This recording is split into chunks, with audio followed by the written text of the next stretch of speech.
You're listening to a Nerds podcast. All things nerds, music, horror movies, pro wrestling, video games, anything nerds would like.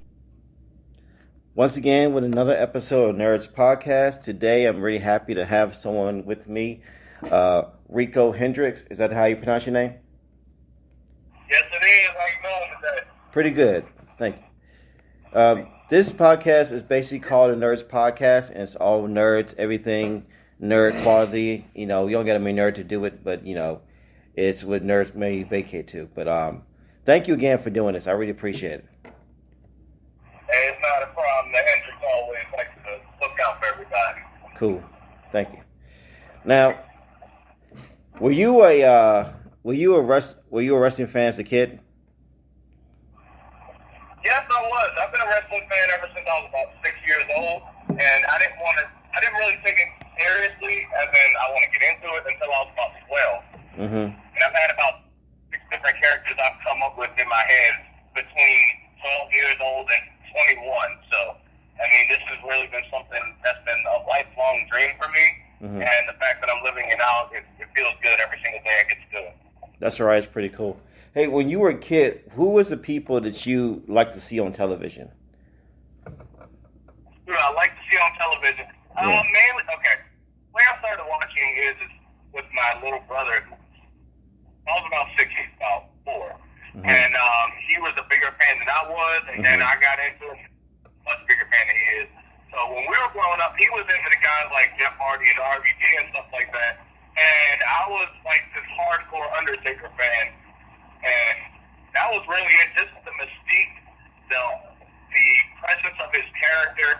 Okay. Yeah, he never mind great in-ring ability and his ability to tell stories like no other. But the fact that he's just able to captivate an audience and to just grab your attention with such small gestures and facial so on and so forth is just great. That's cool. Hey, the Undertaker you watched as a kid, what is the American Badass Undertaker? Was the original Gunslinger Undertaker? Which one was the one that you remember as a kid? It was like, oh God, I didn't catch American Badass Undertaker. American Badass Undertaker, I was still a toddler, so I wasn't there yet. Okay. But I caught, like, returning back to the Deadpan Undertaker, like, after WrestleMania. Okay, that's cool. Yeah. Okay, that's cool though. Because I always like to grade to see how old the person is I'm talking to, whatever Undertaker. Because when I was a kid, I remember the original, I guess, version Undertaker when he came out in 1990 when he wrestled a Survivor Series, and I still think man, he used to put people in body bags back in the day. Right. And the thing with the Undertaker though is, as a wrestling fan, I've always gone back in time to watch all of that stuff too. And my favorite Undertaker was actually the Ministry of Darkness version. Okay. Because he was big and vicious, and he was able to manipulate a whole group of people to pretty much do whatever he wanted when he wanted. It was just great. That was an awesome one. That was a really good version of him. But I don't know. Do you know who Jake the Snake? You know who Jake the Snake Roberts is, don't you? Yes. You know, like back in, I'm assuming this storyline probably would never been made, but I always thought that it was a waste that he wasn't the leader of the Ministry of Darkness. It would have made more sense to him than Vince McMahon. That's a fair point. Yeah. Because at the time, he was supposed to be his character supposed to have been born again. And he's supposed to have been overcoming substance abuse, and then Stone Cold stepped over him, and he basically catapulted to the stardom from the 316 catchphrase, "I just whip your ass" and all that kind of stuff. So it would have made sense if he came back, and he would have had a great promos of how you destroyed me and you gave me the power. You put the evil back in me, the darkness that has so laid dormant. I mean, he could have had so many amazing promos, but he was actually dealing with substance issue in real life, so that would never happen. That's not a bad thing, actually. It's always cool trying to bring real life into pro wrestling. And sometimes you also have to be careful with not playing with that too much. Yeah. because it can touchy subjects and sometimes, especially now. Oh yeah. Back then you might have been with it, but I feel like in 2021, No, you're dealing with some people who have real substance issues, and they could have a relapse, especially if they're trying to get clean. And like, I never care much for the angle that Jeff Hardy did with Sheamus. I wasn't offended. I was like, dude, you just got clean. This is too soon. Exactly. That was with Elias too, wasn't it? I think so. I'm gonna say yeah, but I forgot though. It's been a minute. Well, I don't watch much current WWE stuff. Yeah, it's not that good now. But back to you. I want to get back to you really. When were you in high school? Did you do any sports? Yes, in high school I was okay. So from freshman, matter of fact, all 4 years I played football. I was varsity the last 2 years. I hated it. The last 3 years. Yeah. There was things going on. I wasn't the best football player in the world either. I wasn't trash. But at the same time, the coach he hated. But the thing is that I didn't pursue it, or else I wouldn't be a professional wrestler. Okay. I had an opportunity to play at certain schools, and I just didn't do it. And after that, I was also a wrestler in high school. I was horrible, but it kept me in shape, so whatever. That's cool. I mean, that's all that matters. Like, how'd you? What school did train you? How did you find a school? What was the school that trained you to become a pro wrestler? And what's weird is that when you live in Maryland, the only school you hear about is NCW, which first they're phenomenal. They have earned their reputation. There's no BS. But I didn't have NCW money, so I was looking around. I was like, man, there's got to be somebody else. There's got to be somebody else. And EWA popped up on Google for me. I'm like, oh no, my fault. I'm sorry. The YouTuber Muscle Man Malcolm actually on one of my Twitter accounts, we were talking back and forth a little bit, and he was telling me about the time where he was training, so on and so forth. I was like, oh, okay, well, let me check it out. I don't remember if it was at EWA or if it was at another school, but while I was Googling and stuff, EWA came up. And I was like, oh, okay, this is pretty cool. It's in Dundalk. Dundalk's 25 minutes away from me. Let me see what I can work out. Okay. And I was playing phone Jim, the owner, for a minute. And then I got in there, took some bumps, ran the ropes, and learned everything from there. And here we are. That's cool. I like that. Like, when you first got into the ring and you took your first bump, how did that feel? Painful. But you know what, though? As painful as it was like, in a sick way, it was like a good kind of pain. Like, I was like, okay, it hurt. But I'm satisfied with the fact that I just did that. That's cool. Because I definitely felt it for the next 3 or 4 days. Okay. But it wasn't like it killed me. But it hurt. I got you.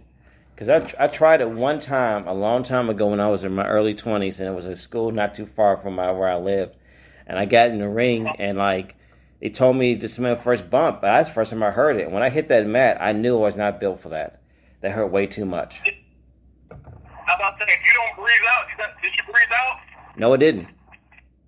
No, that might have been fine. Yeah. Yeah. Gotcha. But I knew I wasn't built for it. That was not a thing I wanted to do. As much as I love wrestling, I knew that was not my field. If I knew now, when I knew then, it might have been a little different. But I just knew I was not built for it. I love that there's many avenues in professional wrestling now, like you become managers, ring announcers, so on and so forth. Those are just valuable positions as in-ring talent is. Almost definitely, yeah. That's why I like to ask people about, how they get into the professional wrestling. And it's for the longest time, it used to be a kind of not a closed door to anyone outside who's hasn't have family in it or doesn't have anyone who knows how to get into it. It was such a secret society. So even asking people questions, that was a no-no. They didn't even break character outside the ring. Oh, never. So this is like this is like a plus. This is like it's like a gift right now. I'm getting this right now. Yeah, the industry's a lot easier to break into now, and it's a lot easier to make some money now than it has been previously. Mm-hmm. So this is time to come up as a professional wrestler. If anybody listening to this wants to decide to get in, this is a phenomenal time to do it. There are lots of promotions looking for people, especially women's wrestling too, as hot as that is right now. Yeah.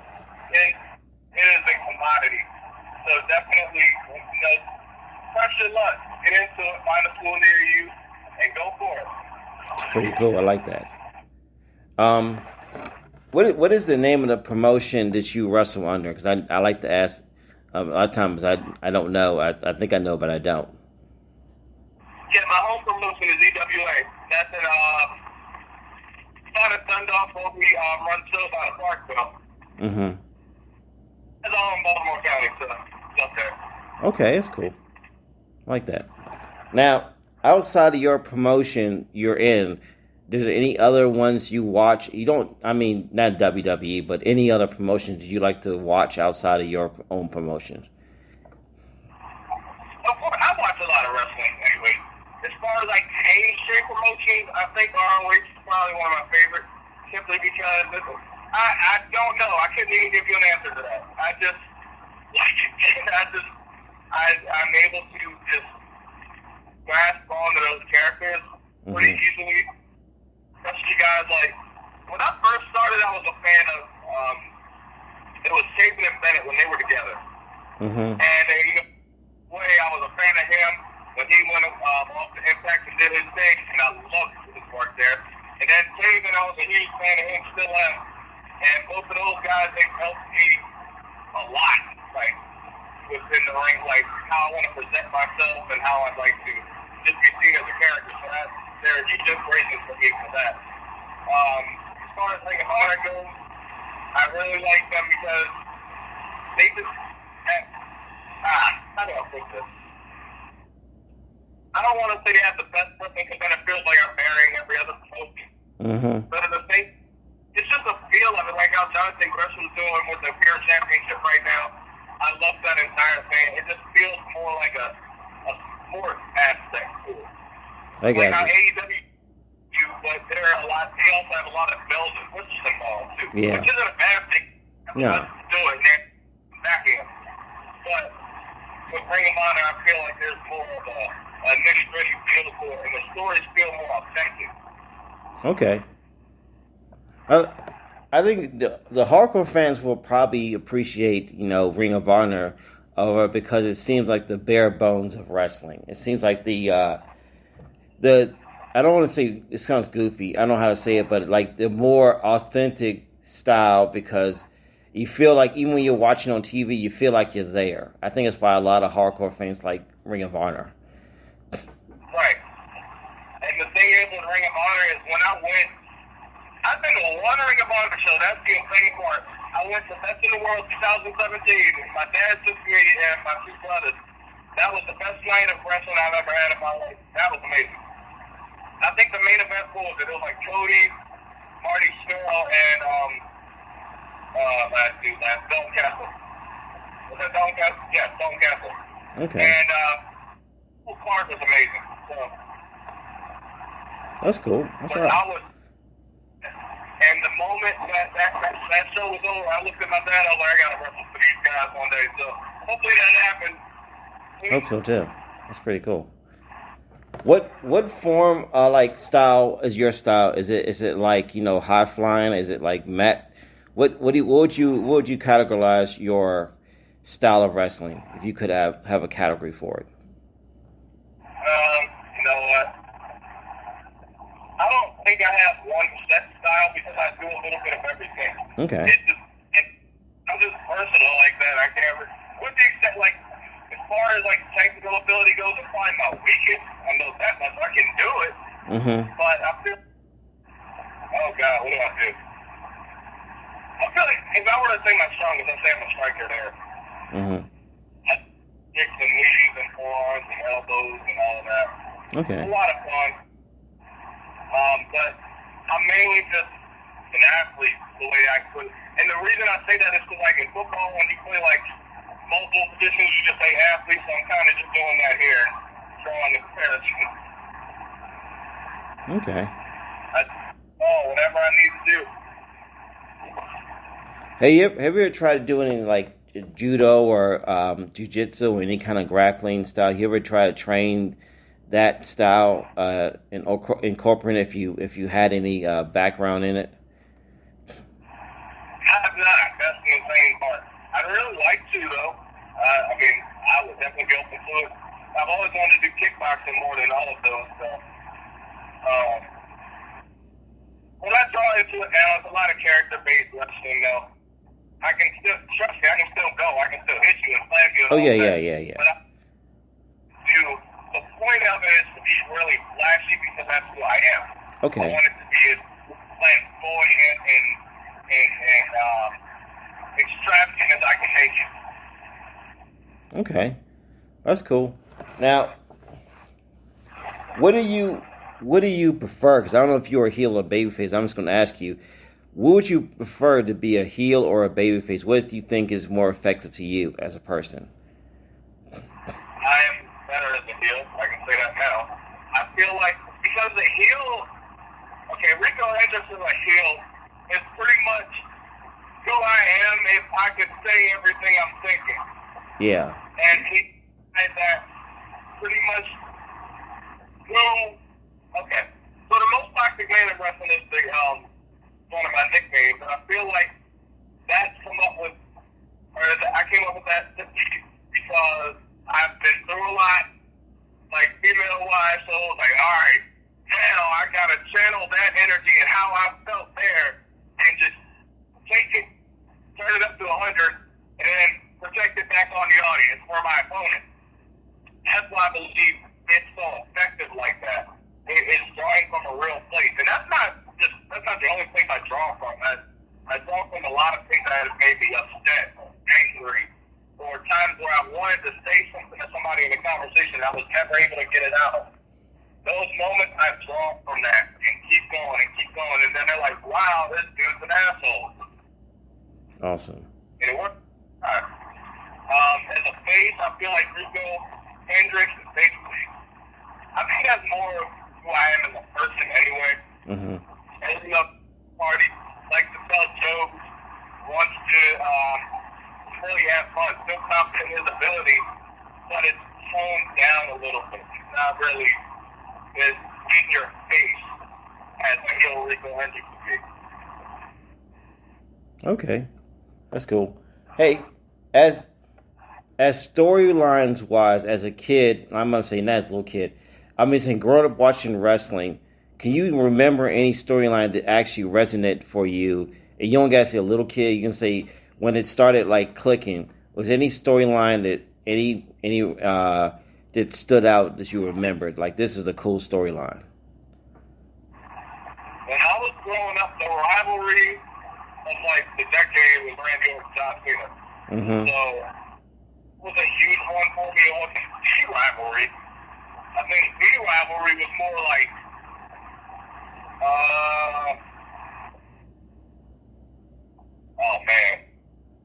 almost every Randy Orton rivalry's been good to me. Almost every Randy Orton rivalry's been good to me. I don't want to say the Cena one simply because, again, that's just so mainstream. Everybody knows that one. Mm-hmm. Triple H one too, but I feel like that one was him and the Triple H, Randy Orton, when the McMahon family was involved. Yeah. Like Stephanie and Kip Shane and Kip. Oh yeah, that was good. It was such an easy thing to draw from. It was like, bro, if Randy Orton did that to my wife, well, I don't have a wife, but Randy Orton did that to my hypothetical wife, and he did that to my father-in-law, he did that to my brother, I had to pretty much watch it. It was like, I'm going to hurt this dude. Oh yeah, he did a good job. Remember at the end when he RKO'd Stephanie and Triple H was changing the corner, and he just gets down in front of him and looks at him and kisses Stephanie on the lips. Like, this is what I did to your woman. That was perfect. He was perfect evil. I love that. That was amazing. Now, you said what was the era of WWE? Are you the Ruthless Aggression era of professional wrestling? You remember? Yeah, I came up. Yeah, Ruthless Aggression. That's all right. Mm-hmm. Yeah, I think one of the Ruthless Aggression had that was like 2008, right? Somewhere around there. Yeah, I'm gonna say yeah. One of the newer things. I got into it around Ruthless Aggression, but I remember more like the newer stuff from like 2010 on. Okay, that's cool. Because it's been so many generations have passed through, so it's like, they kind of clean together at times. Oh yeah, certainly. Mm-hmm. It's amazing seeing like how the company evolves over time too, and how they change with like getting new talent and changing their overall presentation, the entrance stages and stuff like that. That was another reason I got into it, was actually because I had no interest in being an architect or anything, but seeing the designs of those entrance stages, I'm like, wow. Mm-hmm. And then, so, I said, somebody from WWE, this just happened, please bring those stages back. Okay. Like, as kayfabe goes, do you think that kayfabe could ever come back the way it was? No, because the fans, okay. The way that a certain person who's trained me, I may leave their name out of this, but if it slips later, then I'm sorry. Mm-hmm. But the way it to me is that wrestling fans haven't gotten smarter, wrestlers have just gotten dumber. Okay. So I feel like it's more on the wrestlers to do that. And I feel like since we've had these quote-unquote smart marks for so long, I don't think we'll be able to do that. Yeah. They go too much. Like, they go... that's why it's so hard to do it now. They know Rico Hendricks really isn't a bad person. Or, well, they know Mason Xavier behind Rico Hendricks isn't a bad person. Mm-hmm. But they know Rico's an asshole. So it just depends on who you're working with. Oh, yeah. Oh, definitely. But if do that, though, we'd be doing a better job at that. Mm-hmm. Did you think it was weird when Undertaker actually started doing interviews? I would never thought he was going to do that ever. Yeah, you know what? I expected it at certain. I feel like it was necessary. Just because, people want to know who's the guy, who's the character. But not necessary. I think that back. I feel like it was kind of inevitable because now, again, we live in a generation where quote-unquote kayfabe is starting to do so. I feel like he was like, well, why not? Like, we just got to put out all the stories. My career's over. I made my money. Mm-hmm. He doesn't really. Yeah. It was just because he was the last person, and it sounds silly. I'm aware how goofy I sound. What I'm about to say sounds goofy. I don't know what, but he was the last person that I actually saw as the character. I never wanted to see him outside his character, and even though he's not technically, he's still the Undertaker. He's never not been the Undertaker. But when he started talking like real talk, like telling stories, it was the most jarring thing. I didn't hate it. I loved it, but it was like, I don't know how to. Yeah, that's crazy. Go ahead, sorry. But it's not. You're like, oh. Yeah, it's crazy. And like this not going to register you, but it'd be like I had a childhood, TV show character named Captain Kangaroo. He was like this. I don't know what he was supposed to be. He was like this. Not Captain, like I forget the. Yeah, Captain Kangaroo. He was like this TV character for children on television on CBS or something. And it'd be like if that guy took his suit off and started talking in regular talk, be like, what happened to Captain Kangaroo? No, it's Captain Kangaroo's regular dude. His name is Steve.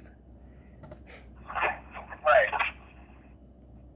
So that was always crazy to me. Sorry, go ahead. I keep cutting you off. Say it again. I got you. Oh, okay. saying I have no clue who Captain Kangaroo is. It's super old. You wouldn't even know who that was. It's a long time ago. It's like a character when I was a little kid, like Barney or something like that. It was like children's characters used to be on television. You know, they'll sing songs and all whatnot. And he was like one of those characters. And like he would have been like if he took his suit off and was a regular dude, and I'd be like, I can't get over that. But anyway, it is what it is. But like back to what I was going to ask. First of all, I really appreciate you taking the time out your day to do this because it was pretty awesome that you're doing this. I want to thank you again for doing this first. And like I got two more like questions to really ask you, and like these are more fantasy questions. And like the first question is this: let's say if you're in this imaginary made up promotion. That part's not important. Let's say if I came to you and I gave you a stable. In the stable, you get 4 people. You'll be the 5th. You'll be the ring general. You're like the fraction, whatever name you can give me a name if you want to. You get 4 people, living or dead. Doesn't matter who they are. They could be people you know personally in your promotion or indie, whatever. Who would the 4 people you would pick? And plus you, who would you pick to be in your stable? Okay, I'm gonna give you 2 answers to that. One, okay. I'm going to give one with, like, international guys, and then one with guys I know, so I can put them over a little bit. Cool. The first one is, because my character's a pretty boy heel, I need to be protected at all times. Then, that I need some big dudes, so I'd probably go with, well, I know Jose. Please don't bring him on now, so I'll use him. I use Jose Edwards. He's here. Cool. Brian Cage.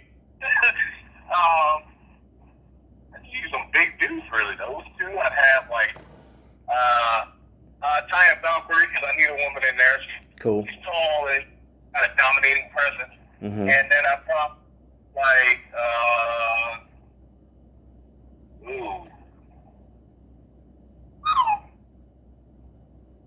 oh man, this last one's tough. I need protection. I'm not a big dude either. I'm like I'm built 6'2", about 198, so I'm not a big dude. You're bigger than me. Right. You know what? I might switch it up. I might have another dude around my side. Okay. Just, I'd probably bring in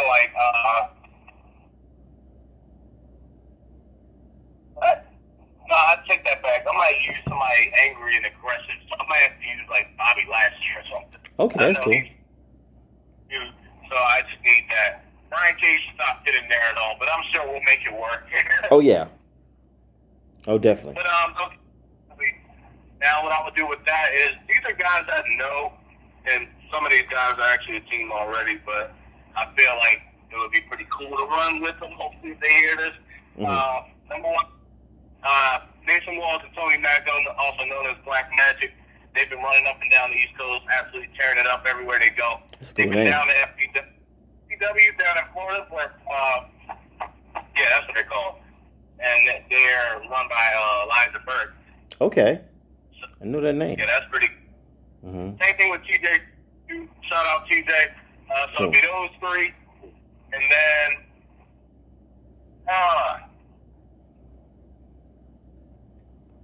why is the last one always the hardest to come up with?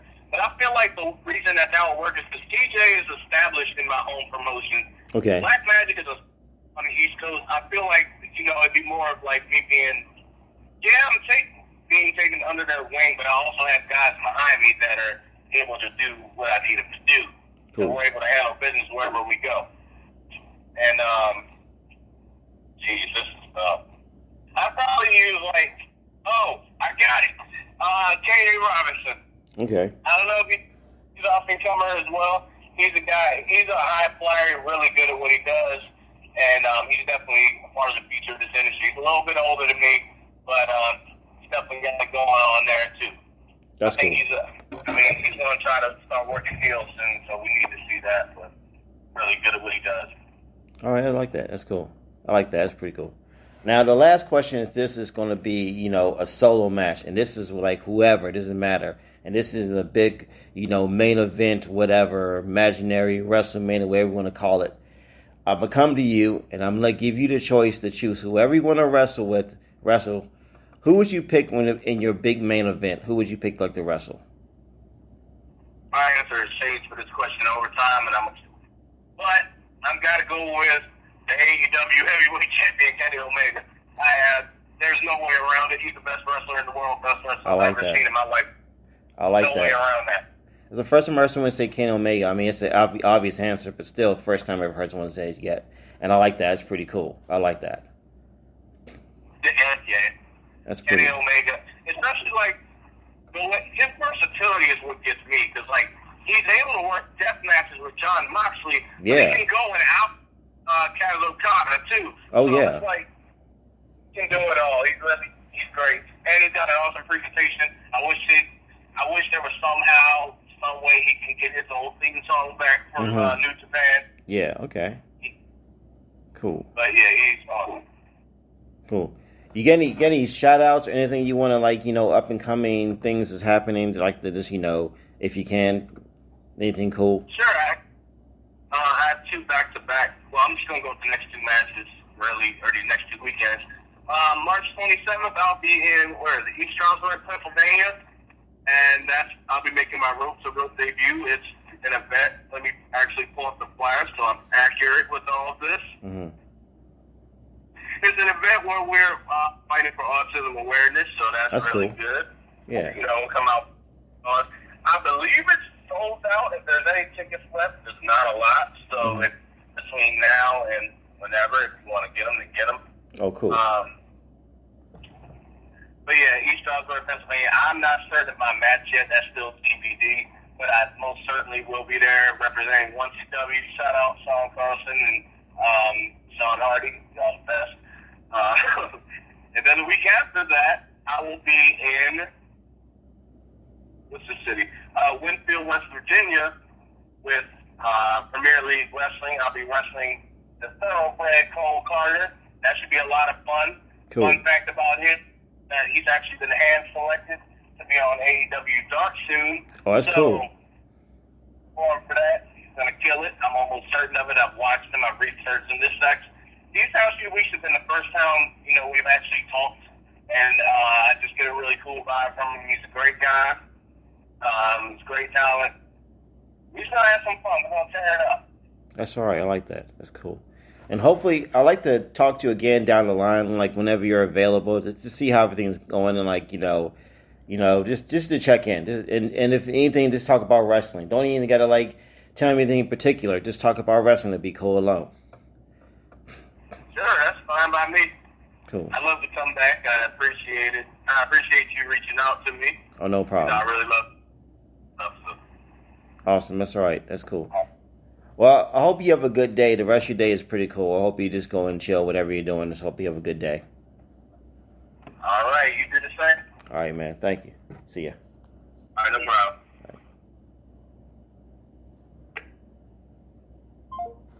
Once again, that's Rico Hendricks, and he was a really cool guy, nice enough to let me interview him. I hope everything is going good, and down the line, I hope we talk again. But for now, I like to sign out, and I'm gonna do zombie sound effects.